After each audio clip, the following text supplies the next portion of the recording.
Hi guys, welcome back to Prasanna Dhanush YouTube channel. Guys, Bigg Boss ಕಡೆಯಿಂದ ಮೊದಲೇ promo ಬಿಟ್ಟಿದ್ದಾರೆ. So ಈ ಪ್ರೋಮೋದಲ್ಲಿ 5 ಜನದಲ್ಲಿ ಯಾರು ಈ ಮನೆಯಿಂದ ಹೊರಗಡೆ ಹೋಗ್ತಾರೆ, ಸೊ ಡಬಲ್ ಎಲಿಮಿನೇಷನ್ ಬೇರೆ ಇದೆ ಅಂತ ಹೇಳ್ತಿದ್ದಾರೆ ಈ ವಾರ. ಸೊ ಈ ಪ್ರೋಮೋ ರಿವ್ಯೂ ಮಾಡ್ಕೊಳ್ಳೋಣ. ಮನೆ ಅದಕ್ಕೆ ಮುಂಚೆ ನಮ್ಮ ಚಾನಲ್ ಫಸ್ಟ್ ಟೈಮ್ ನೋಡ್ತಾ ಇರೋದ್ರೆ ದಯವಿಟ್ಟು ಸಬ್ಸ್ಕ್ರೈಬ್ ಮಾಡ್ಕೊಡಿ ನೋಡಿ ಅಂತ ಹೇಳ್ತಾ ಬನ್ನಿ ಇವಾಗ ರಿವ್ಯೂ ಮಾಡ್ಕೊಳ್ಳೋಣ.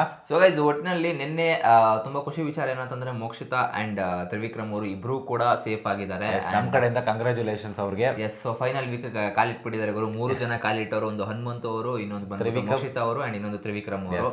ಸೊ ಈ 3 ಜನಕ್ಕೂ ಕಂಗ್ರ್ಯಾಚುಲೇಷನ್ಸ್. ಸೊ ಗೈಸ್, ನಿಮ್ಗೆ ಎಷ್ಟು ಖುಷಿ ಇದೆ ದಯವಿಟ್ಟು ಕಮೆಂಟ್ ಮಾಡಿ ತಿಳಿಸಿ. ಅಂಡ್ ಇನ್ನೊಂದು ಕಡೆ ಇವತ್ತು ತುದಿಯಲ್ಲಿ ನಿಂತಿರೋರು ಯಾರಪ್ಪ ಅಂತಂದ್ರೆ ಒಂದು ಭವ್ಯ ಗೌಡ ಅವರು, ಮಂಜು ಅವರು ಅಂಡ್ ರಜತ್ ಅವರು ಅಂಡ್ ಇನ್ನೊಂದು ಕಡೆ ಧನರಾಜ್ ಅವರು ಅಂಡ್ ಗೌತಮಿ ಅವರು. ಸೊ ಟೋಟಲ್ ಆಗಿ 5 ಜನ ಇವತ್ತು ತುದಿಯಲ್ಲಿ ನಿಂತಿರ್ತಾರೆ. ಇದರಲ್ಲಿ 2 ಎಲಿಮಿನೇಷನ್ ಆಗ್ತಾರೆ.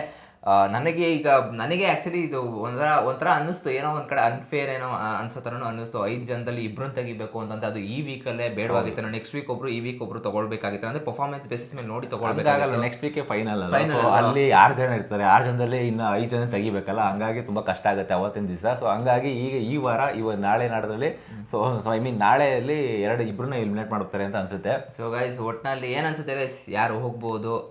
ಇನ್ನೂ 2 ಇದ್ದಾರೆ.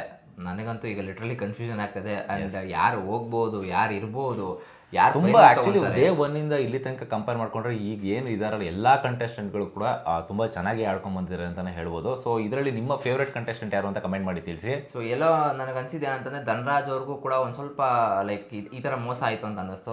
ಪರ್ಟಿಕ್ಯುಲರ್ಲಿ ಯಾಕಂದ್ರೆ ಟಾಸ್ಕ್ಗಳು ಚೆನ್ನಾಗಿ ಆಡಿ ಯಾವುದೋ ಒಂದು ಲಾಸ್ಟ್ ಟಾಸ್ಕಲ್ಲಿ ಮಾತ್ರ ಅದೊಂದು ನೋಡಿದ್ರು ಅನ್ನೋದಕ್ಕೋಸ್ಕರ ಆ ಇಮ್ಯುನಿಟಿನ ಕಿತ್ಕೊಳ್ಳೋದು ಎಷ್ಟು ಸರಿ ಎಷ್ಟು ತಪ್ಪು ಅಂತ ಕಮೆಂಟ್ ಮಾಡ್ತೀನಿ. ಅಲ್ಲೇ ಮಧ್ಯದಲ್ಲೇ ಲೈಕ್ ಗೇಮ್ ಆದ್ಮೇಲೆ ಹೇಳಿದಿದ್ರೆ ಸರಿ ಆಗ್ತಿತ್ತು. ಸೊ ಇವಾಗ ಎಲ್ಲ ಆದ್ಮೇಲೆ ಕೊನೆಗೆ ಪಾಯಿಂಟ್ಸ್ ಕಿತ್ಕೊಂಡು ಇವರು ಜಾಕ್ಪಾಟ್ ಪಾಯಿಂಟ್ ಬೇರೆ ಕೊಟ್ಬಿಟ್ಟು ಕೊನೆ ಮೂಮೆಂಟಲ್ಲಿ ಎಲ್ಲ ಆದ್ಮೇಲೆ ರಿವ್ಯೂ ಎಲ್ಲ ಹೊರಗಡೆ ಬಂದು ಜನಗಳು ಬೈದ ಮೇಲೆ ಇವರು ವಾಪಸ್ ತಗೊಳ್ತಾ ಇದ್ದಾರೆ ಅಂತಂದ್ರೆ ಸೊ ಇದು ಎಷ್ಟು ಮಟ್ಟಿಗೆ ಸರಿ ಅಂತ ಅನ್ಸುತ್ತೆ. ಇಲ್ಲಿ ಆಕ್ಚುಲಿ ಧನರಾಜ್ ಅವರು ಹೌದು ಒಂದು ನೋಡಿದ್ರು ಅವ್ರದ್ದು ತಪ್ಪಿದೆ ಒಪ್ಕೊಳ್ಳೋಣ, but at the same time ಇವ್ರದ್ದು ತಪ್ಪಿದೆಯಲ್ವಾ ಬಿಗ್ ಬಾಸ್ ಅವ್ರದ್ದು, ಅಲ್ಲೇ ಹೇಳ್ಬೇಕಿತ್ತು. ಉಸ್ತುವಾರಿನೂ ಎಲ್ಲ 4 ಜನ ನೋಡ್ಕೊಂಡು ಕೂತ್ಕೊಳ್ಳೋಕ್ಕಾಗಲ್ಲ. ಇವನ್ ಅದು ಹನುಮಂತವ್ರು ಒಂದು ಮಾತು ಹೇಳಿದ್ರು, ನೀವು ಕ್ರಿಕೆಟಲ್ಲೂ ಅಷ್ಟೇ ಎಂಥ ಅಂಪೈರ್ಗಳನ್ನ ತಂದಿಕ್ಕೂ ಅವ್ರ ಕಣ್ಣು ಕಾಣ್ದೇ ಎಷ್ಟೋ ಮಿಸ್ಟೇಕ್ಗಳು ಆಗ್ಬಿಡುತ್ತೆ, ಅದನ್ನ 3rd ಅಂಪೈರ್ ನೋಡ್ತಾರೆ. ಸೊ ಇಲ್ಲಿ ಬಿಗ್ ಬಾಸ್ ಅಲ್ಲಿ ನಾನು ಒಬ್ಬನೇ ಎಷ್ಟು ಯಾವ ಕಡೆ ಅಂತ ನೋಡ್ಲಿ ಅಂತಲೂ ಹೇಳ್ತಾರಲ್ಲಿ. ಸೊ ಇದನ್ನು ಯೋಚನೆ ಮಾಡಬೇಕಾಗುತ್ತೆ. ಯಾಕಂದರೆ ಒಬ್ಬ ವ್ಯಕ್ತಿ ಮೇಲೆ ಹಿಂಗೆ ನೋಡ್ತಾ ಇರ್ತಾರೆ, ಈ ಕಡೆ ಒಬ್ಬ ವ್ಯಕ್ತಿ ಏನೋ ಬೇರೆ ಮಾಡ್ತಾ ಇರ್ತಾರೆ.